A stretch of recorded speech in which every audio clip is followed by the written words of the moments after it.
Pre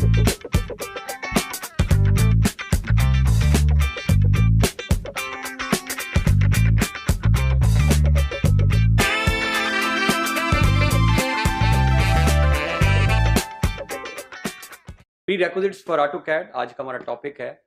pre requisites means कि आप किसी एक स्टेज पर जब पहुंचते हैं, उस स्टेज में पहुंचने से पहले जो मिनिमम किसी चीज़ की रिक्वायरमेंट होगी, जैसा कि आप ये कोर्स अभी पढ़ रहे हैं, तो इसके लिए आपका एक मिनिमम बेंचमार्क आपने देखा होगा कि ये स्टूडेंट्स कौन से स्टूडेंट, फॉर एग्जांपल वो स्टूडेंट जो मैट्रिक विद जिनका कंप्यूटर साइंस का बैकग्राउंड है, जो कंप्यूटर को थोड़ा बहुत नाव हो रखते हैं, वो मिनिमम एलिजिबिलिटी है। तो प्री रेक्विजिट्स में हम भी आज ऑटो कैड के देखेंगे कि जब हम ऑटो कैड में वर्क करेंगे तो कौन सी ऐसी बुनियादी चीज़ें हैं जो हमें पहले पता होनी चाहिए, या जिनको ऑलरेडी हम सेटिंग्स के अंदर भी सेव कर लें, ताकि हम ऑनवर्ड जब मूव करें तो हमारा टाइम भी सेव हो और इसके अंदर हमारी एफिशिएंसी भी बढ़ जाए। तो ये हमारे पास फॉर एग्जांपल एक प्री रिक्विजिट जो आज हम सेट करेंगे, जिस तरह हम फाइल बाज़-औक़ात ऑटो कैड आप 16 वर्जन में अब वर्क कर रहे हैं। सपोज आप ये ड्राइंग लेके किसी के पास भी किसी शॉप में गए हैं, किसी फ्रेंड के पास गए हैं जिसके पास ऑटो कैड का 16 नहीं, सपोज 2012 2013 वर्जन है, 2011 वर्जन है, तो अब जैसे ही, या 2010 से पहले का कोई वर्जन है, क्योंकि ऑटो कैड तो हमने पहले डिस्कशन की है 1982 से 79 से चल रहा है। तो अब जब हम फाइल ओपन करेंगे तो फाइल प्रॉब्लम करेगी। वो फाइल हो सकता है, एक आपको पैगाम आएगा, एक मैसेज आएगा कि आप ये फाइल इस वर्जन के अंदर ओपन नहीं कर सकते। तो आज हम इसी तरह की उस फाइल को भी देखेंगे कि हम कौन सी ऐसी सेटिंग कर लें ताकि ऑनवर्ड जब कभी भी हमें वो फाइल किसी भी वर्जन के अंदर ओपन करनी पड़े वो हो जाए, और इस तरह की कुछ और बुनियादी सेटिंग। तो आइए हम बढ़ते हैं कैड की तरफ। सबसे पहले जो काम हम करने जा रहे हैं वो हमारा ये है कि अगर आप अभी स्क्रीन गौर से देखें, नोट करें, ये जो कर्सर मूव कर रहा है, तो इसमें हमारे पास ब्लैक बैकग्राउंड है स्क्रीन का, अ, जो कि बाय डिफ़ॉल्ट है। नॉर्मली प्रोफेशनली जब आप बात करेंगे तो जो रिकमेंडेड बैकग्राउंड आपको कहा जाएगा, या आप मल्टीपल ड्राइंग्स में जब आप देखेंगे तो उसमें वाइट बैकग्राउंड होता है। या इवन अभी आप बिगिनर्स हैं, आप स्टार्ट में कोई और बैकग्राउंड रखना चाहते हैं, आप चाहते हैं कि ये जो बैकग्राउंड जो मुझे नज़र आ रहा है अभी ये ब्लैक ना हो, तो उसको कैसे चेंज करते हैं? तो उसके लिए आपके पास दो स्टेप्स हैं जिस तरह से हम इसको चेंज कर सकते हैं। या तो आप स्क्रीन के ऊपर ओपी स्टैंड्स फॉर ऑप्शंस, ये शॉर्ट की है, इसको साथ साथ आप नोट भी करते जाएं, नोटबुक के अंदर आपको आगे काम आएगी। तो या तो आप स्क्रीन पर ओपी कमांड प्रेस कर दें, ऑप्शन, या आप देखें ओपी जैसे ही है तो ऑप्शंस की आपको पहले ही उसने उसके ऊपर क्लिक कर दिया है, उसको ऑन कर दिया है, आपने एंटर करना है। तो जैसे ही आप ऑप्शन कमांड को एंटर करेंगे तो आपकी स्क्रीन के ऊपर आप अगर देखें तो एक नई टैब जो है वो ओपन हो चुकी है। ये एक मेथड है।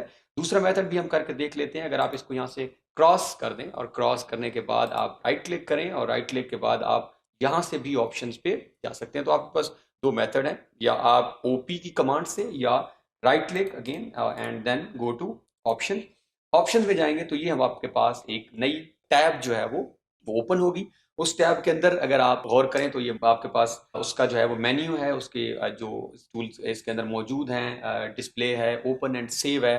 तो यहाँ पे क्योंकि अभी हम बात कर रहे हैं बैकग्राउंड चेंज करने की, तो हम यहाँ से डिस्प्ले में जाएंगे, और डिस्प्ले में जाने के बाद आप यहाँ से ये डिस्प्ले के आपके बाद ये फर्दर कमांड है, यहाँ से कलर्स।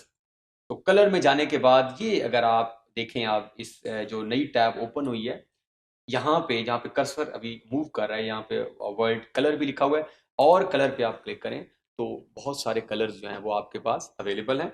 अभी आप नोट करें जो सिलेक्टेड कलर है, जो कोडिंग भी हमारे पास है 33, 40 एंड 48, ये ब्लैक है। और यहाँ से हम we can change any background colour, ये हम सपोज वाइट कर लेते हैं।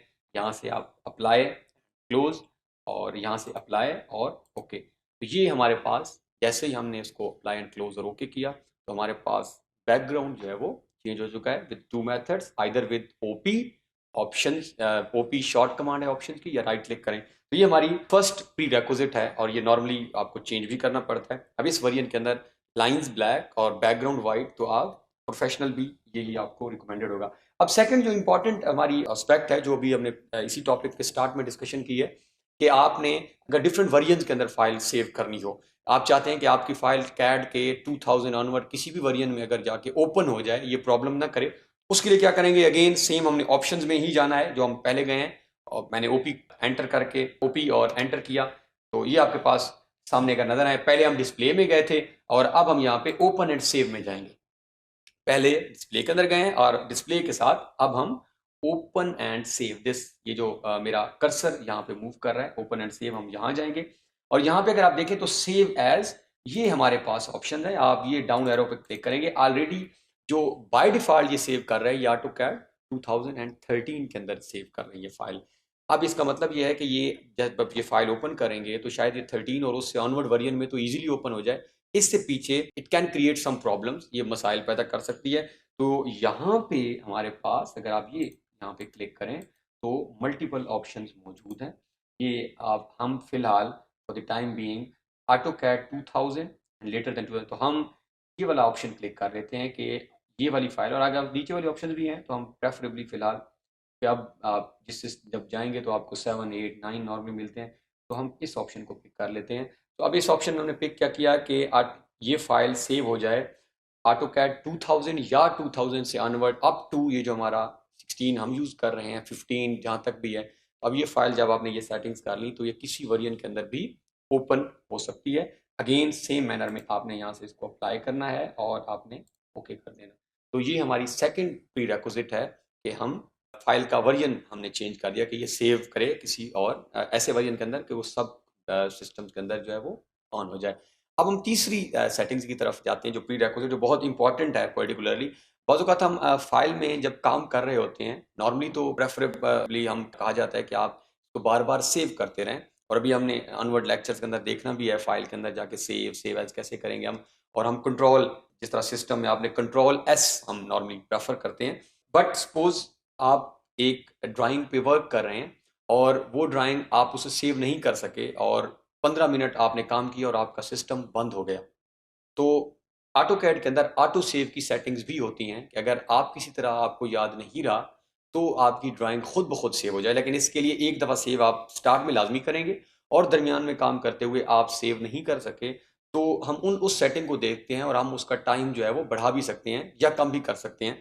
सपोज ऑटोकैड की हम सेटिंग पहले चेक कर लेते हैं, फिर हम इस पर बात करते हैं। अगेन ऑप्शन में जाके आप ओपन एंड सेव में जाएं तो ये यहाँ पे जहाँ पे कर्सर मूव कर रहा है यहाँ पे वो ऑप्शन आ रही है ऑटो सेव।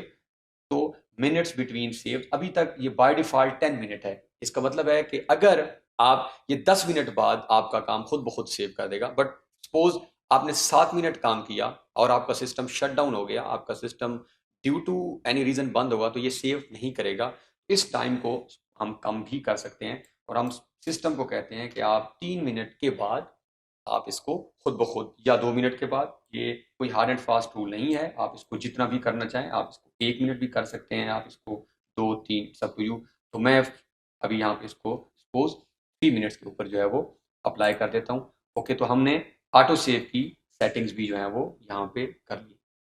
इस टॉपिक के अंदर हमने कुछ प्री रेक्विजिट्स मेनली 3 जो हैं वो कवर किए हैं, जिसके अंदर हमने ऑटोकैड का बैकग्राउंड डिस्प्ले भी चेंज किया है, हमने उसको नए वर्जन्स के अंदर सेव करना भी सीखा है, और हमने ऑटो सेव की सेटिंग्स भी, ताकि ऑटोमेटिकली अगर आप सेव, वैसे प्रेफरेबली आपने खुद सेव करना है, हम अभी आगे जाके आने वाले टॉपिक्स में देखेंगे भी सही, लेकिन अगर in case due to any reason आप नहीं कर सके तो ये इसको ऑटो सेव कर देगा।